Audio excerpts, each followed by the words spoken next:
You're not supposed to until we tell them to.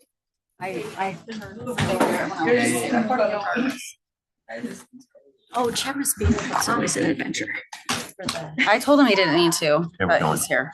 The office, that's cool. Live. Okay, thank you. Welcome back to the regular meeting of the Richland School Board of Directors. I think we have Jill who's going to join us via Zoom. I don't know if she actually got the link, so if you guys could figure that out while we get started. Okay. But we will start with the Pledge of Allegiance.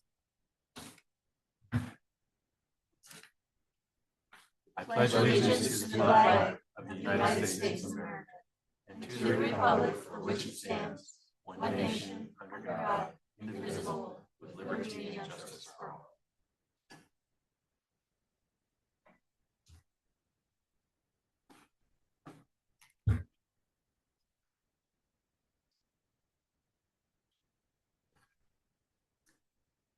Okay, has Jill been able to log in yet?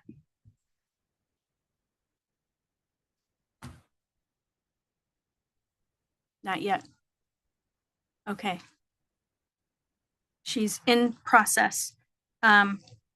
So we are all here. Jill is calling in if she can manage to get online.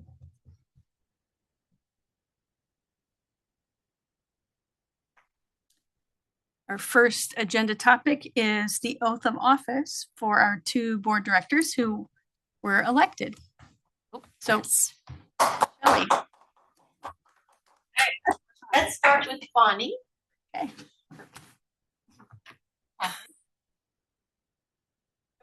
big of an audience.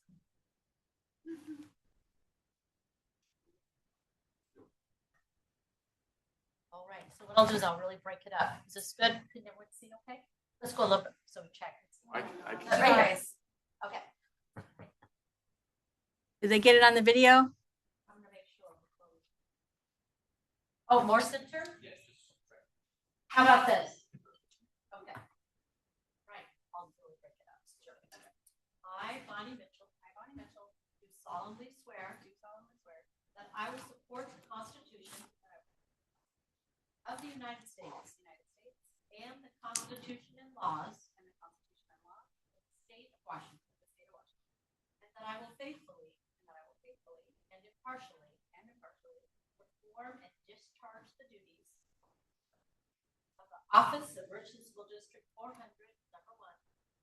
Okay, let's start. Okay. The office of Richland School District 400, Director number 1, according to law, to the best of my ability.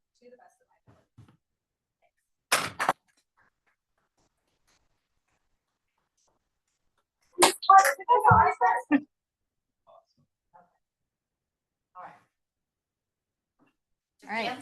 Now, Rick. Okay, we gotta go more. Make sure you do all that for Rick too. Oh, I'm here for everybody. Okay, great. All right, here we go. You ready?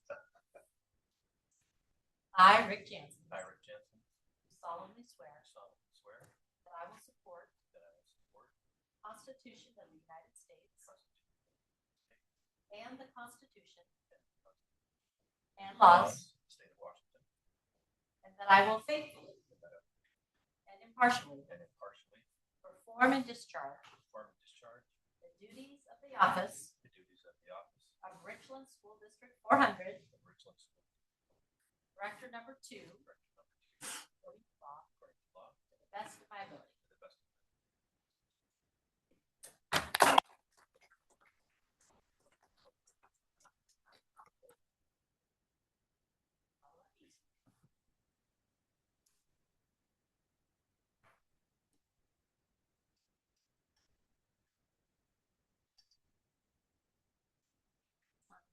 Congratulations. Thanks. Thanks for staying on. We You're appreciate welcome. it. Yes. All right, we will move into our communications part of our agenda, and the recognition is a new special education grant that RSD will be receiving. Yeah, Zach will tell us more good about evening. I just want to share really exciting opportunity that 3 of our schools got selected for. So we got selected for, it's called Pilot Sites for Inclusionary Excellence. And it's a 4-year grant that will, the idea is to build inclusionary excellence sites and pilot sites for other districts and the rest of our district to model after. So the schools that were selected were Lewis and Clark, Enterprise Middle School, and Carmichael Middle School.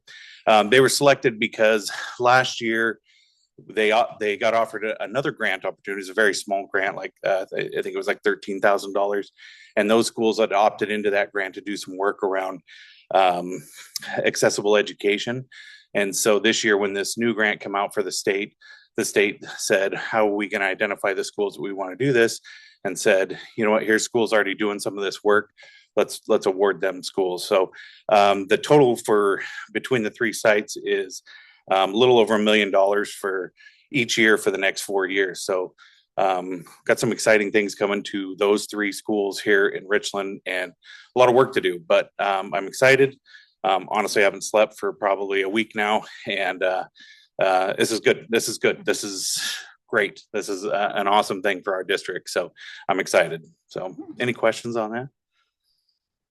Awesome. Nice job. Yeah. Yeah. Yep. Congratulations. Thank you. Is there anything we can do to support you in this? Oh, there'll be lots, and we'll be in touch. But a lot of, we got a lot of work to do. I'm just apprehensive to jump right in. I want to make sure that we do this deliberately and with the right steps in place. So, but you'll be a big part of it. So moving this forward. So maybe let's think about sometime either end of the school year or beginning of the next school year, you come in and bring us a briefing on how it's going. Oh yeah, absolutely. And what you have planned for maybe next school year with the implementation. Yep, absolutely. Awesome. Not a problem. And Nancy can make a note of that to keep that on our schedule. Yeah. Great. Thanks for all your work on that. I know inclusion is a really big goal that we have, and it's hard, especially in our financial times, to try and figure out how to make those kind of goals happen.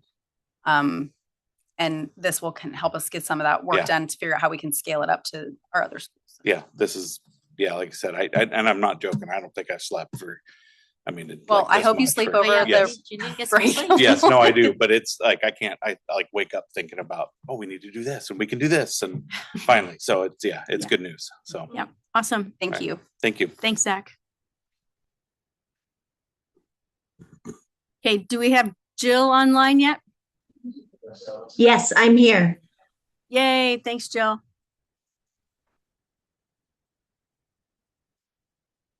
Okay, the parent advisory report is being deferred to our next meeting because they were not available.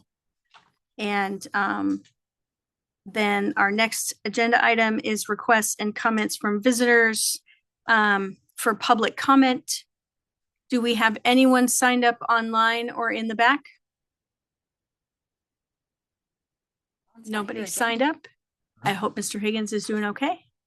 Then I won't read my spiel, and we will move right on to board, student rep and superintendent reports, and we'll start with Dr. Redinger.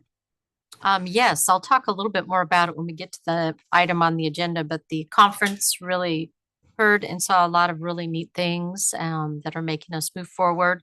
I did want to highlight that I had the honor of going to River's Edge today and having their Thanksgiving meal.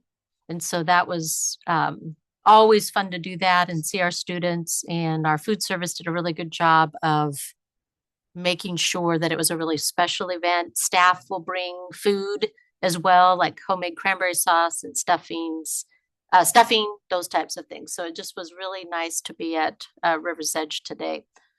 We also have a lot of concerts that have been taking place. And so a lot of band and music and choir, and just a reminder to our community, those are all levy funded and we appreciate the community support. And that's all I have at this time.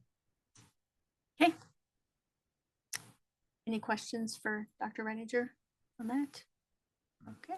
All right, then we'll move to our student report. And remember, we have the WASDA report down below in the agenda, so stick with your regular stuff for this part. At Richland High School, they're having a dance next Saturday called the Snowfall Ball. Mr. Winter semi-formal.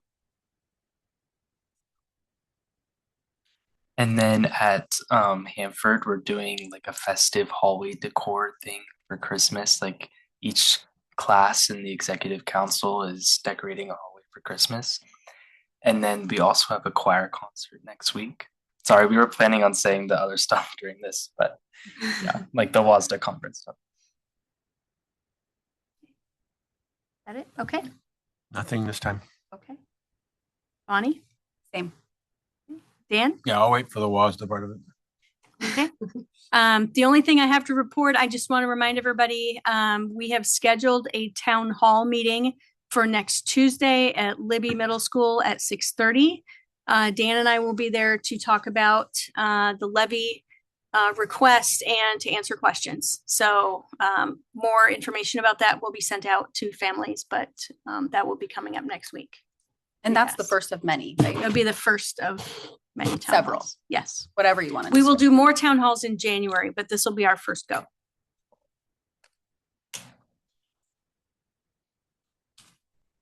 Okay, then we will move into the business portion of the agenda, the performance audit update, again with Dr. Redinger.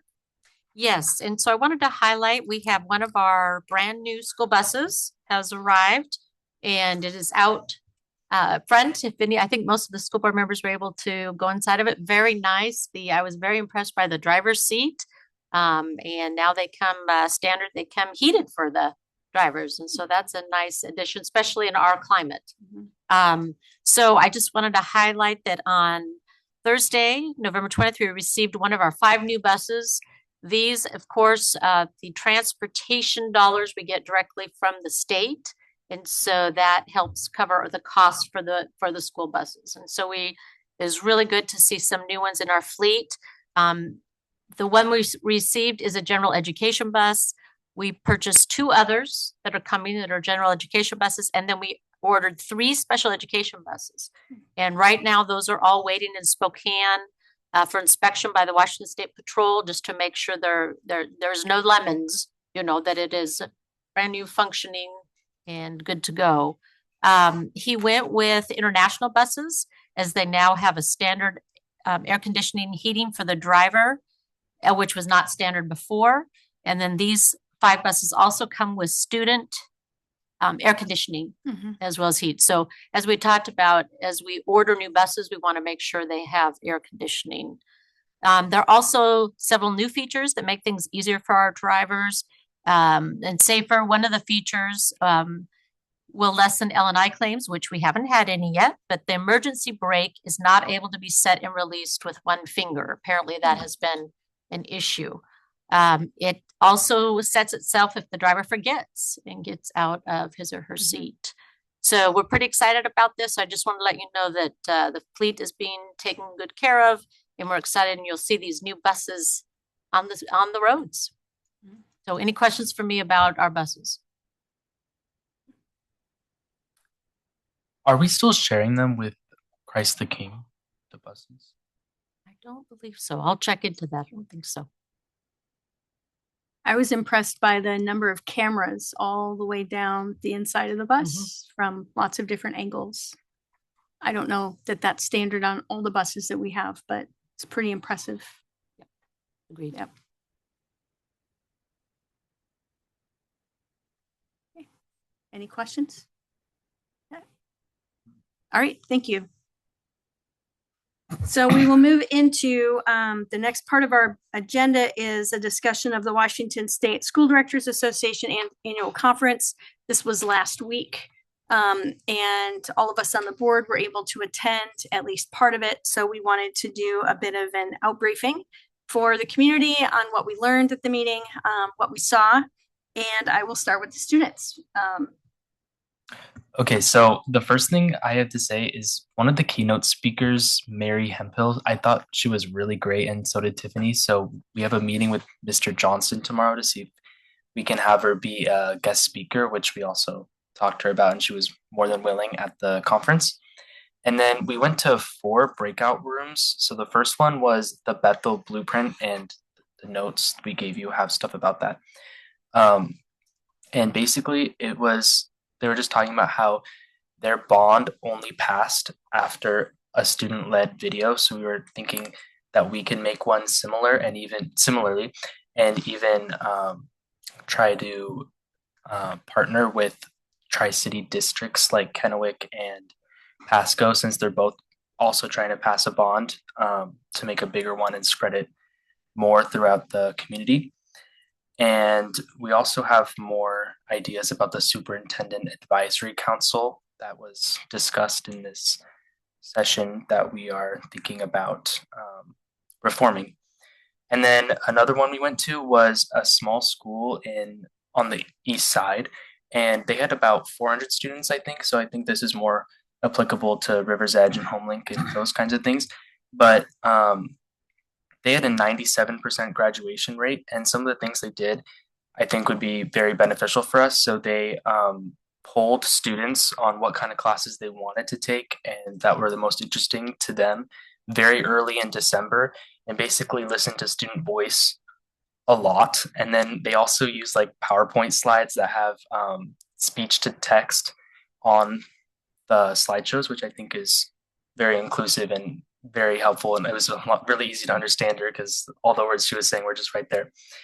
And then they also did Skills USA competitions. Basically, like you can just compete with in events surrounding whatever CTE class you're in. So I think that's something that we could qualify for and would be good for students to participate in. And then we also went to a session about utilizing student voice, and it was like the Olympia School District. And they basically talked about how their school board reps also went to the tours. So we were wondering if we could come with you guys on the high school and middle school tours, wherever you go. And then we also had some more edits from this session for the Student Advisory Council.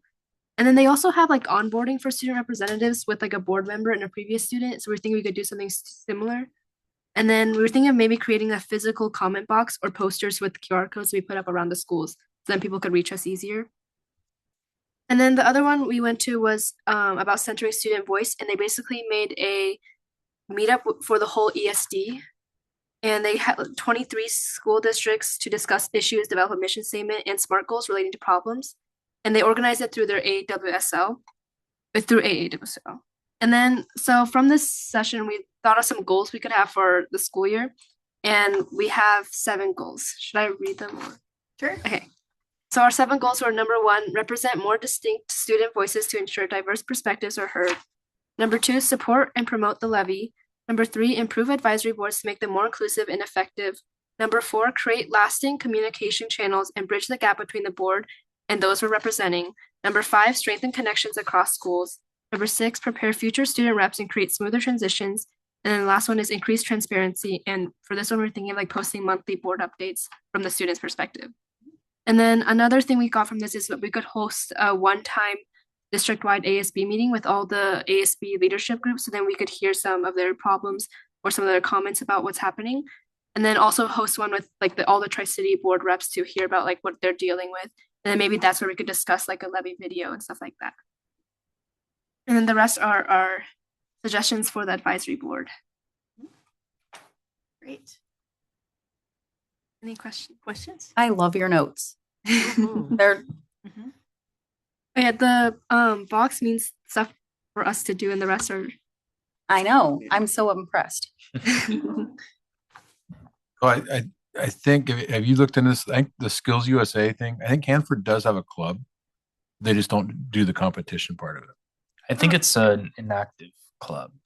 Okay. It was active at least a couple of years ago.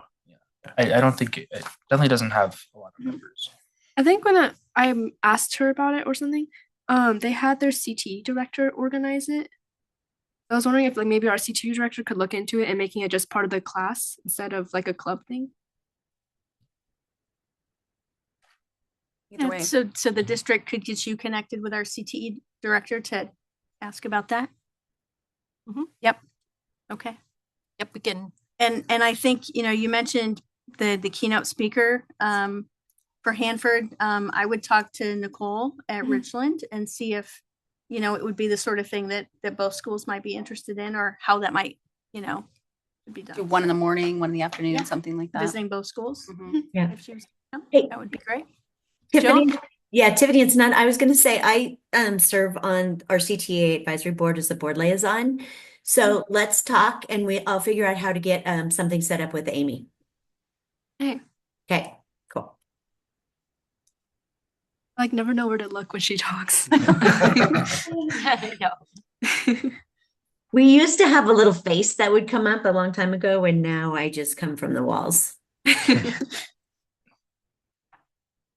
I'm curious about the ESD one, if that's something that you could connect with someone at ESD 123, right? That supports the Tri-Cities, and talk to them about the potential for a student-led group of the districts within ESD 123. We like thought about hosting something similar, but we thought it might be more beneficial to just start with like our ASB group and just start with our district in Okay. general, or like nearby districts first. Because it sounded to me more like they were just coming up with issues and then made a mission statement and then never really went anywhere with it. So Okay. I think first start small, and then if we can organize something that has a goal to have, actual lasting impact, then it'd be more worth it to like organize this, big thing. Yeah, that's probably a good idea because getting 23 school districts together is kind of a lot. Mhm. Yeah. So who would be the right point of contact for them with an all ASB meeting organization? Just for For our Richland? district, Just right? for Richland. That would be, I would say, coordinate with Mr. With- Christensen. All right. Like assigning action items, so one to Tori. Great. Thanks, you guys. I think this is awesome. Yeah. And I love the idea of the video. So if that's something you guys can do as a part of this ASB thing and do it sooner than later, that would be really cool. What would be like a good release time? They're thinking end of January, or would that be too late? I would say middle mid-January January. because that's when the ballots come out. Oh, okay. January 23rd. So they drop. just, are there any restrictions about what they can do at all? The students? Yeah. I don't think so. Who should we contact to like get all the information we should put in a video? BJ in the back BJ there. Sorensen in the back. And then is there any way to get or anyone we should talk to get the Tri-Cities representatives, or just kind of just reach out to them? The ESD, I have a contact there. Oh, okay. Yeah. You're talking about Kennewick and Kennewick and Pasco. Yeah. Pasco. Miss Lance and Michelle. Oh, just Yeah. Kennewick and Pasco. Yeah. Pasco? They're Oh, thinking of that's- a video Thinking of for video levy for- support. Oh, I'll From talk all with the three two districts. suits. Yeah, Yeah. I'll talk with Mrs. Whitney and the new soup at Kennewick. I Like can't that remember his last name. That could be first name Lance. What's his last Lance. name? I don't remember. Anyway, I think it could be a really fun video. I think so too. Yeah. Yeah. I think it's a great idea. None of us can remember. Would you suggest it be like student focused or more like parent focused? Does that make sense? Like send it to the parents or the students? Whoever votes. Well, I mean, first of all, I know there are a lot of students who are old enough to vote, so definitely get them to vote. Mhm. I mean, maybe not a lot, but definitely some, right? Mhm. But I also think gearing it toward parents, but having students like show this is why it's important, and there's so many things that so many different kinds of students that are affected by it. So just getting representation from all of that can be really fun. Hey, Tiffany, one thing that we can do is right after Thanksgiving, as we go through this, let's set up a meeting and then figure out what questions you need answered to help because like we can do the broadcasting through Hanford because they have a good one, and then the one through Richland, and really kind of figure out exactly where and who to point you in which directions. Does that work? Yeah. Okay.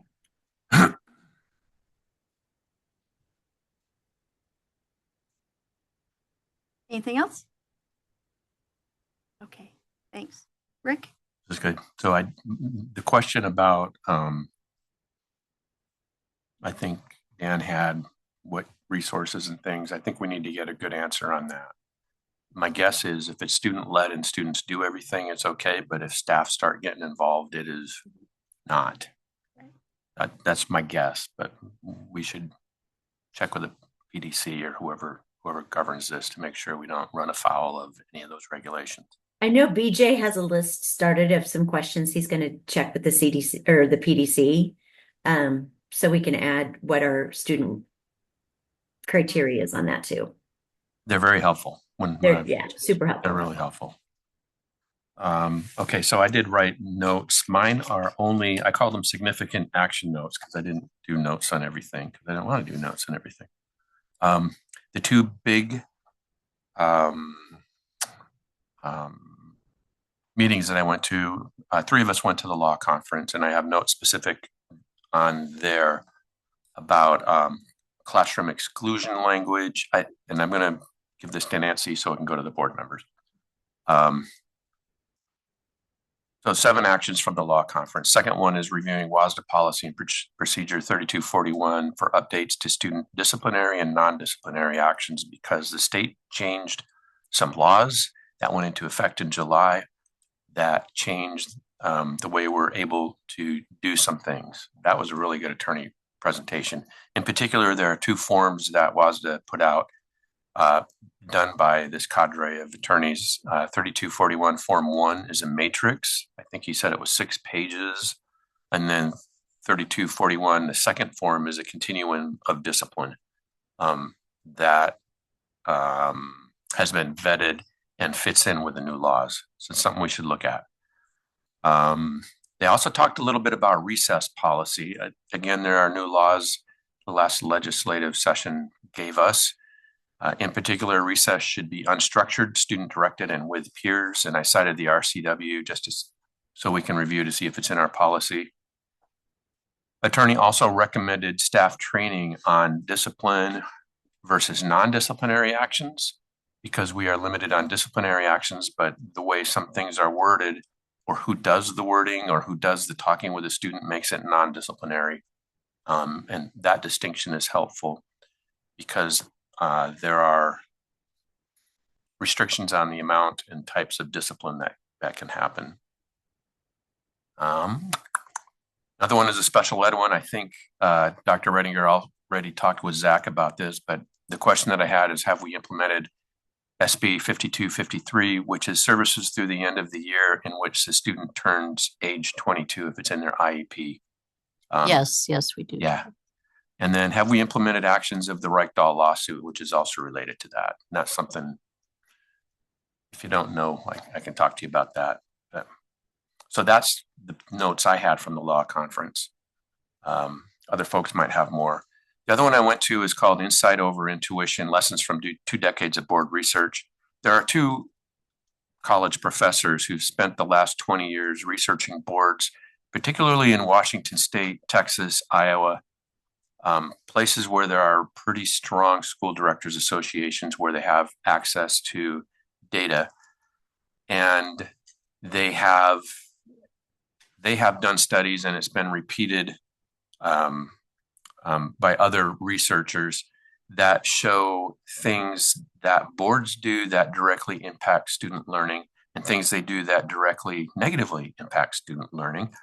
And so I cited the things, all the citations that they talked about, plus about 30 more are on our app that have the different PowerPoints from the different presentations.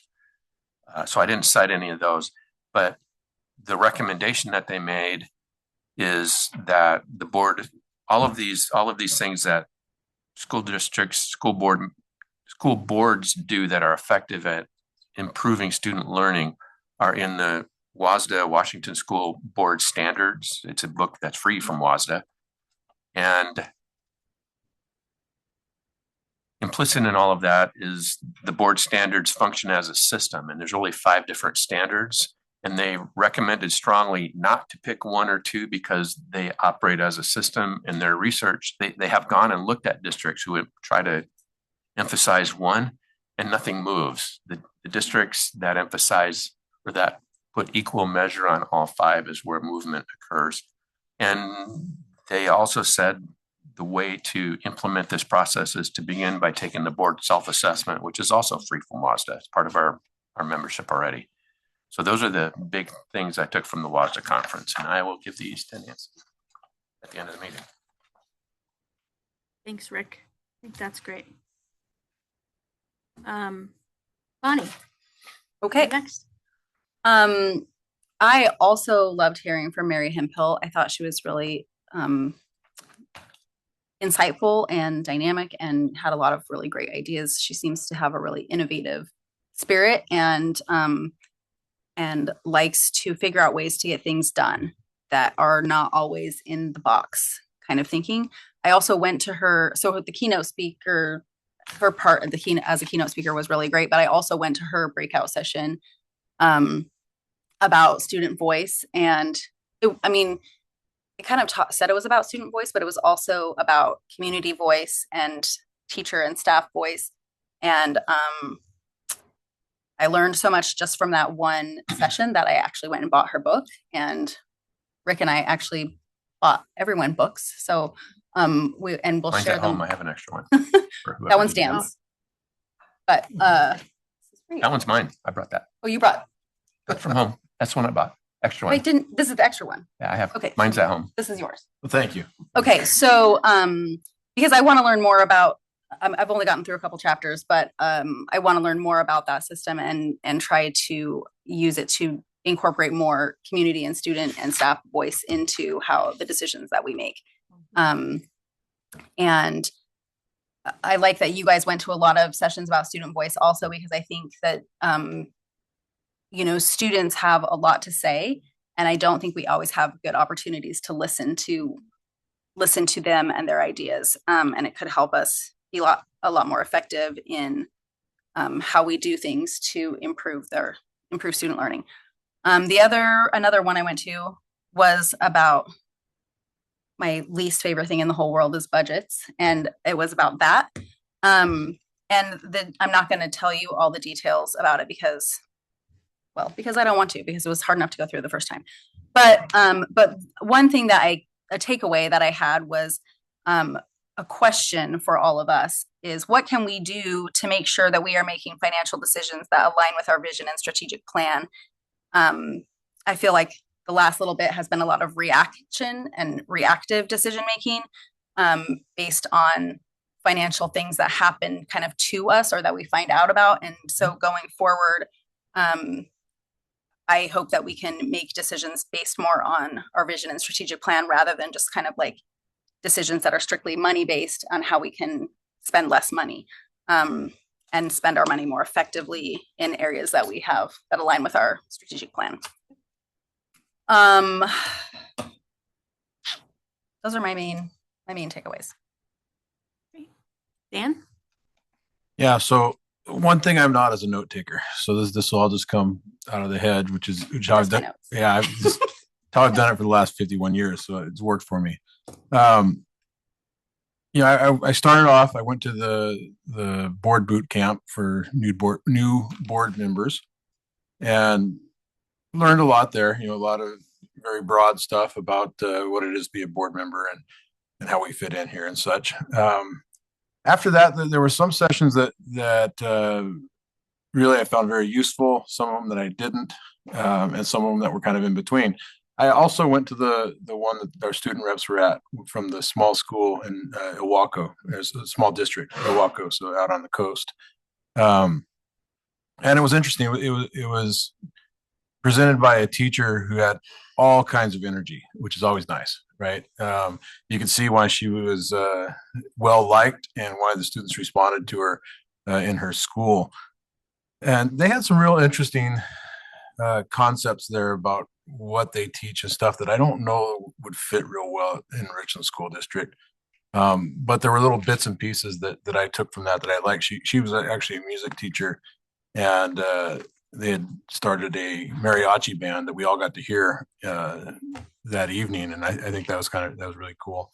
Having that cultural type of music there with the school district.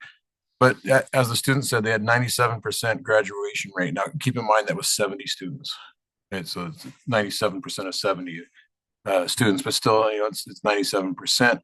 The other thing, the one thing I did like about what she was talking about is they knew where out of those 70, they knew where 67 of them were the next year. So the ability to track their outcomes after graduation is something that I think is very admirable. One of the sessions I didn't find all that helpful was the one on AI. I know Katrina, you were there. It was just way too broad, so we won't spend time on that. Um, the very best one that I sat through was Issaquah School District talking about school improvement plans. And it went well beyond the school improvement plan, talking also about their dashboard on their website that showed all of the results of the testing of the students and how they tracked improvement or or no improvement or whatever it was. It was very nice. It was data that was presented on their website for everybody to see. That was very well structured for you to be able to track progress of a class as they move from grade level to grade level. So you can see, when you track like 2024 results versus 2025 results of third graders, those are different classes. So if you're tracking from third grade to fourth grade, then you're tracking the same students, So it just showed, I think those metrics very, very well. And I think it's something that we should look at with the Richland School District. Is something I'd really be interested in looking at, how we do our school improvement plans, but also just how we present data, for us as a board, for the general public, and just makes it so much easier to kind of figure out where to direct, more resources or whatnot. And I don't know. I came back kind of inspired by that one, and wondering what we could do. And I know we're well under our way. We've already established what our goals are for the year, and I'm not sure how we go about doing this. If we have a workshop to kind of brainstorm about what we want to see, if we just send people over to Issaquah, see what they've done, because I think it was really, really, really well done on their part. And we can get more into that later. I know Katrina was there too. She probably will share her thoughts as well. And then the other one that I enjoyed was from Shoreline School District, and I think the focus of the presentation was how to use one of the state's websites to track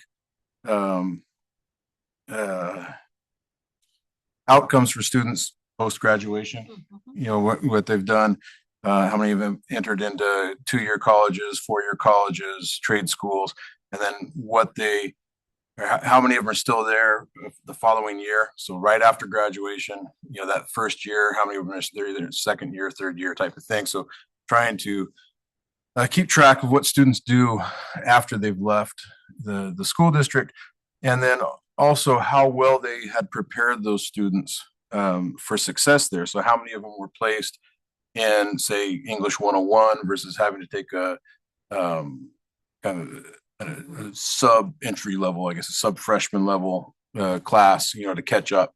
But how many of their students that went to those universities and community colleges were ready for that coursework? So I think that was well done.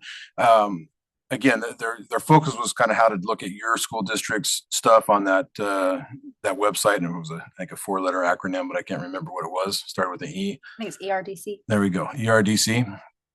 But there was more to it in the presentation. And what I'll do is I'll go grab that presentation, and I'll send it to Nancy. She can share it with all you, because there were some really nice slides there. One little just anecdote that they kind of threw out there and then didn't want to spend too much time on it was about how they had figured out how to do running start without losing money. And there were some slides on that, which I think would be kind of neat to look at. They had some cautions about it, that you had to do it absolutely right. But I think it's worthwhile taking a look at stuff like that too. So yeah, and the whole big picture of it, you look at the stuff from Issaquah, and you can see ways to track students and data and stuff, so you can see which students are not meeting up to grade level like we looked at a few weeks back, and how you can direct resources to that. But then if you go to the shoreline thing, you're looking at how people or how our students do after they leave high school and get into college and stuff like at that part of it. So you're kind of seeing from the entire spectrum there. And I think that both of those, when you look at them together, were very well done and had an impact for me. Can I go back for just a second? Yep. So I didn't go to the one about the ERDC, but I had a conversation with a board member in one of the meetings we were in, and I was saying, I wish there was a way that we could measure our student success after they leave our district. And she was like, oh, there is. And she gave me a little sticky note and whatever. And I didn't know about that. So I think that would be something really interesting to follow up on. And I just wanted to say about the experience as a whole. Like last year was my first year going to WASDA. I missed the first year. And I felt really like inspired and kind of energized when I left there, but I came back and felt kind of like came back into a lot of stuff that we had to deal with. And it really felt like I lost all of it because I kind of got deflated with the business part of what we've had to do over the last year. And I think that this year I felt a lot better I felt like a lot more of the inspiring things and things I learned from other districts felt really doable and free 99, as Mary says, the 1 minute meetings cost, and I felt like there were things that we could do as a board that don't take a lot of money to accomplish and get good outcomes. And so as a whole, I came away with a much more positive experience this year than last year. So awesome. There we go. Great. Jill. Let's see where to begin. It is a week full of networking opportunities, learning opportunities, and lots of things that just go into your head and like blow up, and you come back and you want to do all of them because it's all about student success. And I think the one thing that I want to remind the community when we do this and we come back and report on these things, there is a lot of data that shows that effective school board members have a direct impact on student outcomes. And you can go and figure out which school boards have had education and training to figure out how to maximize and utilize the systems that we have in place to enhance student outcome on a higher level. Lots and lots of data. So I just wanted to throw that plug that it really is important that we have a board that is dedicated to learning and growing and seeing what other people out there are doing. The law conference was amazing. They always do the law conference to sort of come in and scare the bejeebies out of you because of all the things that can happen within school districts. But I have to say this year, it was really positive, and a lot of the speakers were willing to push back on some of the rules and regulations that have been implemented in the state of Washington that may not be in the best interest of students. And I think that was probably the biggest focus on this group is how do we get better at being better for our students? The discipline wish, and Rick just did that 3142, that policy, that is the WASDA policy that we just addressed or that we just adopted with the new changes.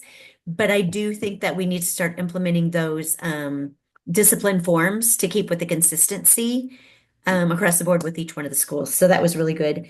The other one that I think we really need to get on top of and make sure we're clear on is the transitional school year for the kids that it used to be that kids were done with their transition. It was, K through 21 or K to 21.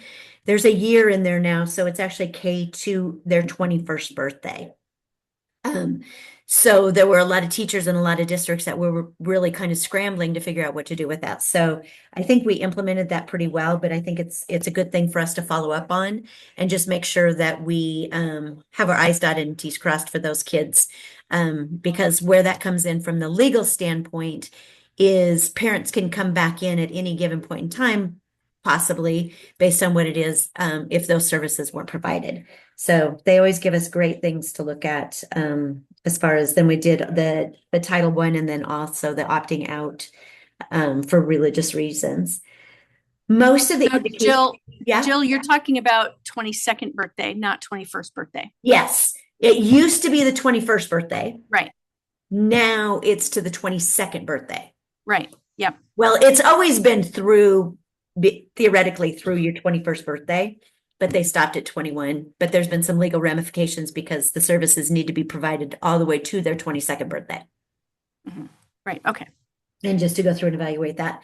A lot of the trainings that I went to were encompassing around inclusionary practices and what school districts across the state are doing to really implement and enhance the ability for students to spend as much time in general education classes and getting core classes as they can, as well as being ingrained into the facility. One that was really good was Peninsula School District. I thought it was just about inclusion practices within the classroom, but they do, it's through the Special Olympics, and it is called Unified Sports. And every one of their varsity sports team has their regular varsity sports team and then a all-inclusive sports team. And it started out smaller. Now they have a varsity sports team in every one of their sporting activities at the school that is equal participation of special needs, IEP kids, intellectually, developmentally delayed kids, and their standard athletes. And they had students from both sides, parents, instructors talk, and the difference that it made in the overall culture of their entire school district was incredible. I mean, super, super heartwarming story. And then also a lot of other classes on how they're implementing inclusionary processes and making sure that schools are ready and able, that you've got champions that are doing that. We've been looking along those lines and seeing how we can engage and do that. A lot of it is PD with our co-teaching that we've had successful opportunities at like Richland High and some of those areas. Another one that was really good was leading in turbulent times. And it talks about how everybody needs to be centered on leadership and looking at things from the inside out and always asking why. And when you ask why enough, you really come to find out how that really has an impact in student outcome. And I think of all the things that we do, it really reminds us as board members and as our district administrators who joined us in the importance of really asking those questions and putting students at the center of every decision that we make. Let's see. The law conference, some of the other ones we already talked about. Mary Hempel, the keynote speaker, was amazing. Love that you guys shared the book, but that's one of the things that also some of the other districts were talking about is the importance of utilizing the student voice because they are our customers. So we need to listen to them and rearrange. They're usually pretty smart. There's a lot of new great ideas that come through that. And then our other superintendent or principal of the year that spoke was the new principal, and the teacher of the year is also from that school. It's Ruby Bridges, which is a 100% all-inclusive school, which was absolutely fascinating. And we'll see if we can get some information on that as well. And last but not least, one of the big conversations that we had in regards to all over the state, there's a decline in enrollment in a lot of the schools and districts have seen. And there's been some data and some research done on that. And one of the things that they found, because one of the narratives is that all the kids are being homeschooled or they're actually going to private school. That actually is somewhat of a false narrative. It is that there just aren't as many kids as there were. The classes are so much smaller coming into kindergarten than those classes that were going out in high school. So we really need to evaluate and look at the differentiations in those numbers and really figure out where they're going, why they're going. And in some instances, it truly is just that there is a true decline in number of students entering any form of education. And I think that covers it. Oh, the other thing I was going to say, because we have the WASDA app on our phones, Dan, every one of the presentations that were done, even if you didn't get to go to them, there's PowerPoints and slides that anybody can go in and look at and get information from those particular presentations.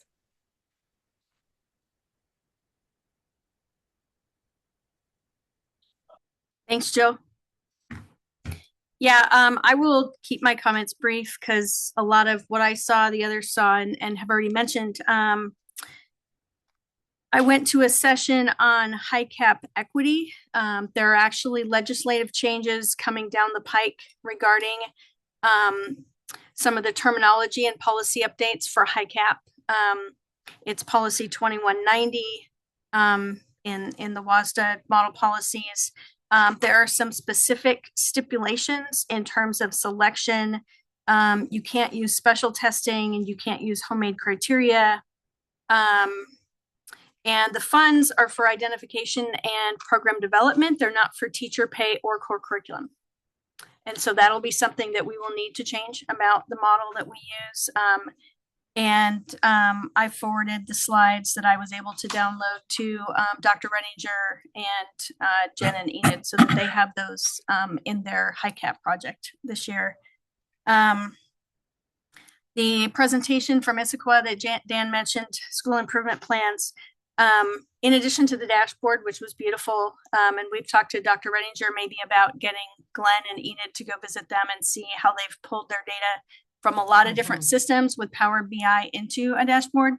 They gave some really good examples with the school improvement plans and how to stage those in such a way that it's basically a front and back one pager for each school, and to have those presented to your board in kind of even a workshop format to kind of talk about what's working well and metrics from last year and stuff. So I'm going to share those with Dr. Jones that he can share with our school administrators as well, and think about how we could get our school improvement plans brought to us next year in a more palatable kind of a format, and have a better discussion about it, because it was a great presentation.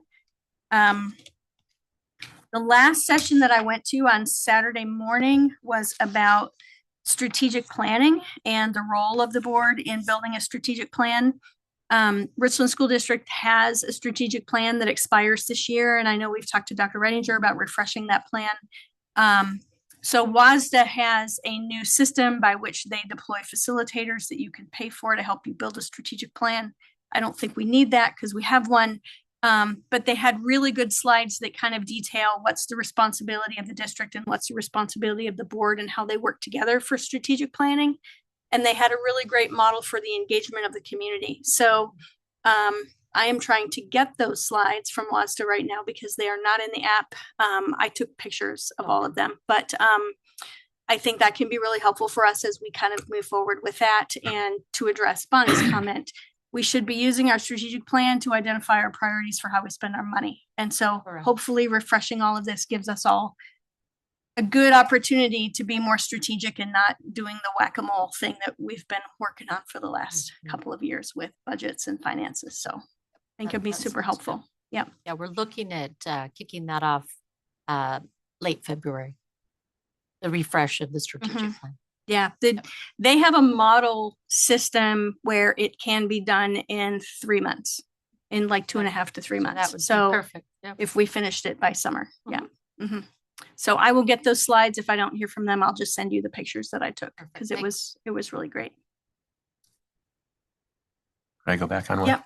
Go ahead. So the Issaquah presentation, I talked with one of their board members afterward. Their program is all open source and free. They're willing to share it with anybody.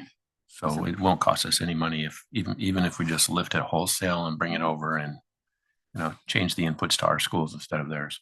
Okay. And I know the soup very well, Heather, and I already talked with her about getting together and sending a team over there. Yeah. I think that'd be great. Anything else on WASDA? Somebody thought of?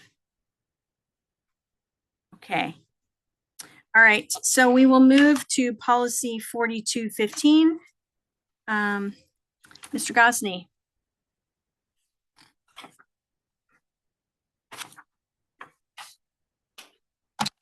Good evening. The policy is back for first reading. There were some changes that were requested at the last board meeting. Those have been made. And so the removed within 500 feet of schools, and included a sentence that students and staff must follow follow policy 3416 and 5201. Any questions from the board? I just noticed a typo in the first paragraph. It says, quit using tobacco devices that product the same flavor instead of produce the same flavor. Which sentence are you on? It's like It's like the last sentence in red in the first Yeah. paragraph. like this. Oh, gotcha. Okay, we'll get that fixed. Thank you.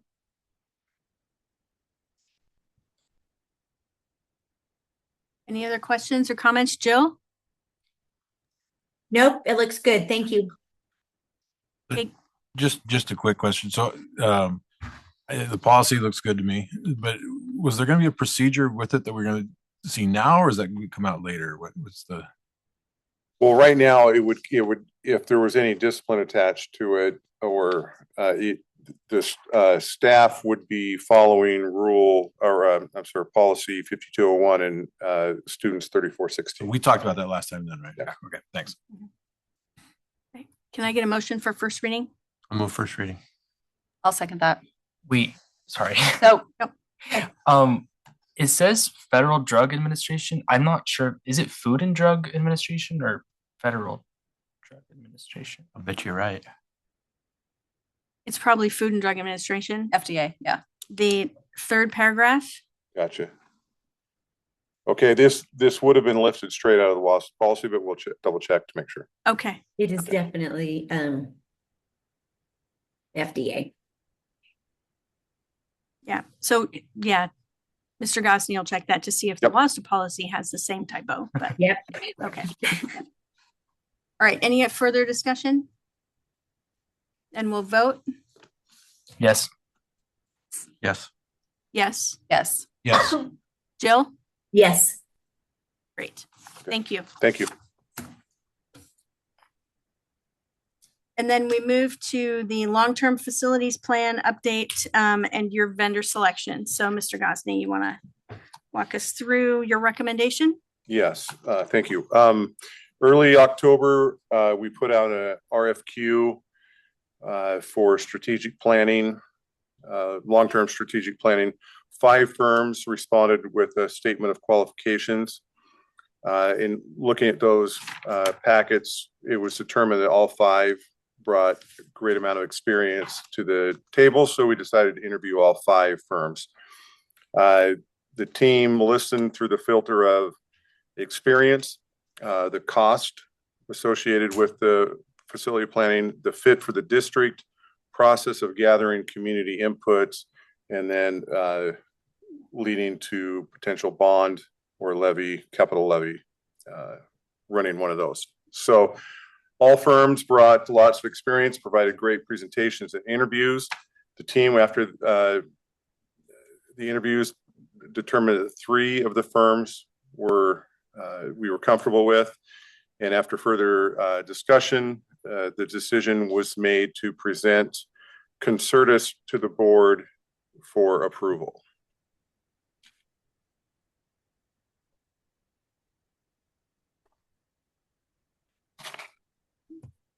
Are there any questions?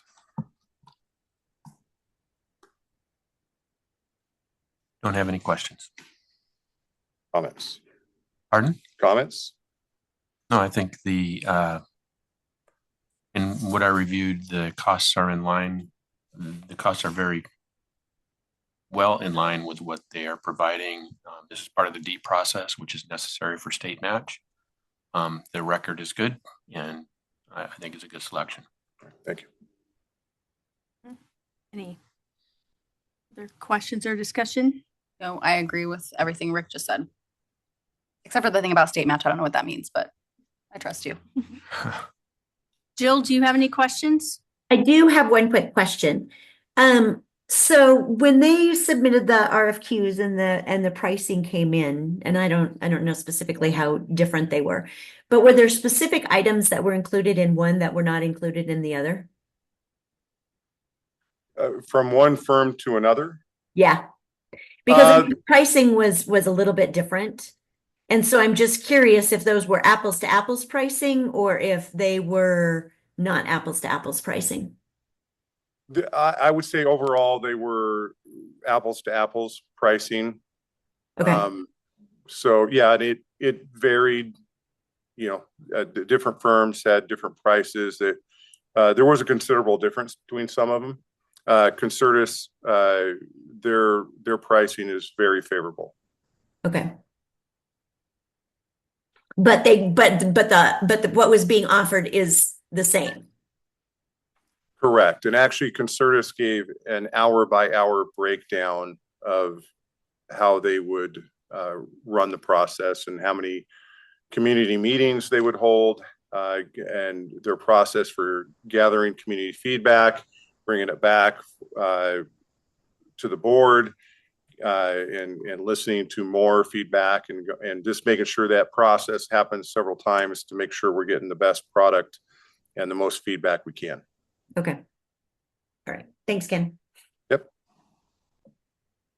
Yeah, I will say I did see a presentation given by them at the WASDA meeting where they talked about some of the work that they do with facility assessments with modern technology and AI, and it was pretty impressive what they have to work from. Yeah, their presentation here was top notch. Mhm. It was really good. Yep. Okay. Any other discussion or questions? Do you need a motion for this, or did we do that? I think we need a motion to, Yeah, you need I- a vote from this. Yeah, I was hoping to get one to move Mhm. forward Right. with bringing them on board. So the motion is that we move forward with Concertus. Yeah. Okay, I'll make that motion. Second. Any other discussion? Okay, we'll vote. Yes.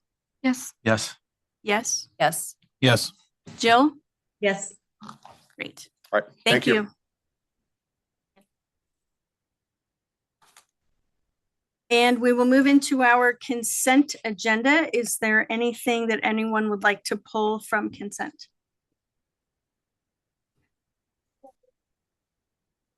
I'll move consent agenda. Second. Okay, and we'll vote. Yes. Yes. Yes. Yes. Yes. Yes. Yes. Great, thank you. And let's look at our future agendas.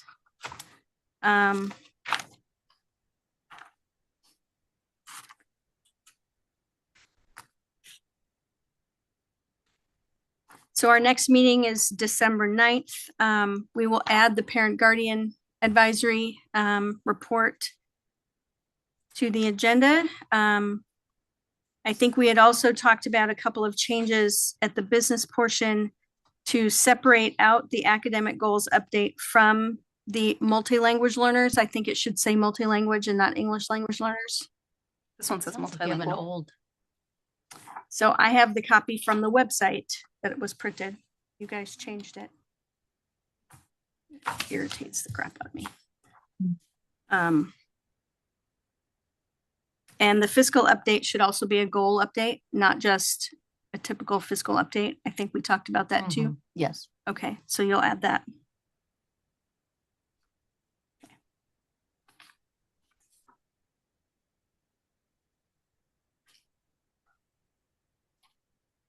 Anything else that folks would like to add to the agenda? Or a future agenda? No. Jill, anything? Not right now because I had some stuff, but I can do it at the next meeting because I can't find the notebook that I have that stuff written in. But thanks for checking. At the January 13th meeting, we talked about having a mid-year high school update, to have the principals come and talk to us about their attendance goals, how social emotional learning changes are going, as well as their cell phone policies and how that's going with some compliance. If we could get our high school principals to come in on. Do you want all of them, including the ALEs? So we would have Richland High, Hanford High, HomeLink, and PCOA and Rivers Edge. Sure. Okay. Yeah. So we'll make sure we do that. So we'll make sure. So we were going to talk, I know, about the attendance, how the cell phones, the SEL implementation. Was there another one that you had, Katrina? I want to make sure I didn't miss it. I think di- those were the And three. discipline, the discipline. And was discipline. good. Yeah.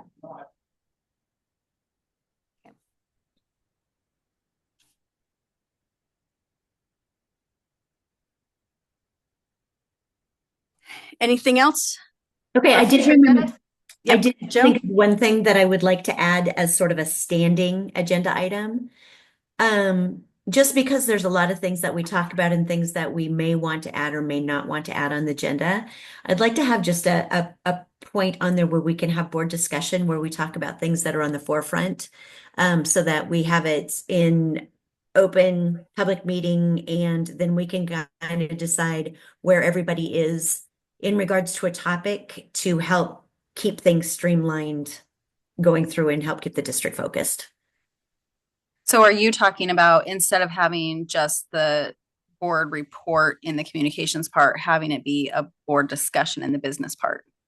Or we can do them both at the same time, but where we have a discussion where when we talk about things like, when we have the high schools come through or other agenda items, that we have an opportunity to share our thoughts and have that conversation in public, and then determine where and when we want the district to move forward on any additional information so that it is a full board directive, as opposed to maybe if we're just in passing and not knowing what everybody's doing, just to help keep us focused and driven on the same path. So I think we could have a discussion item that's non-decisional.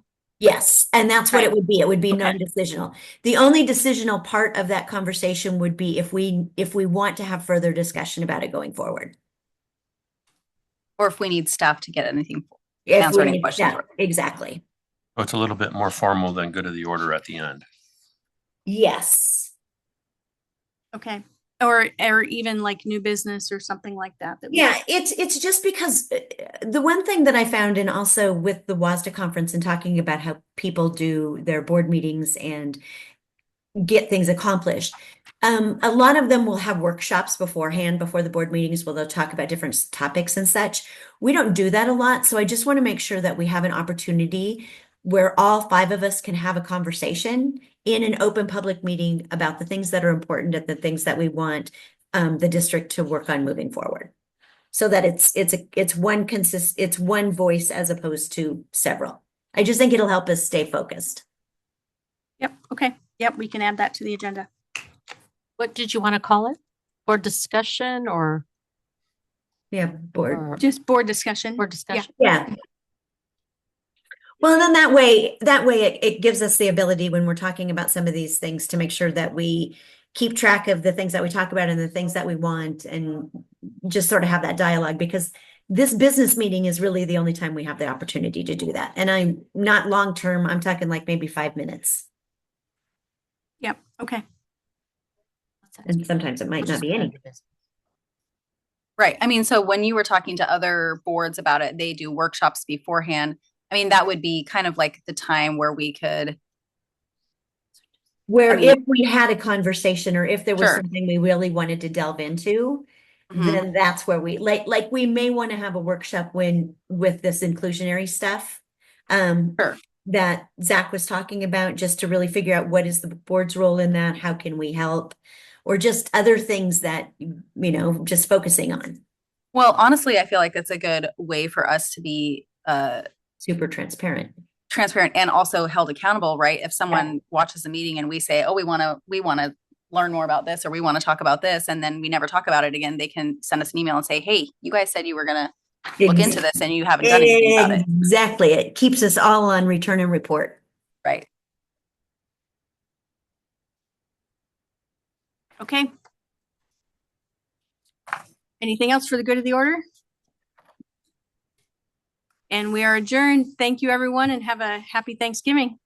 Safe and happy Thanksgiving, everybody. Hi, Jill. Night. Bye, Jill.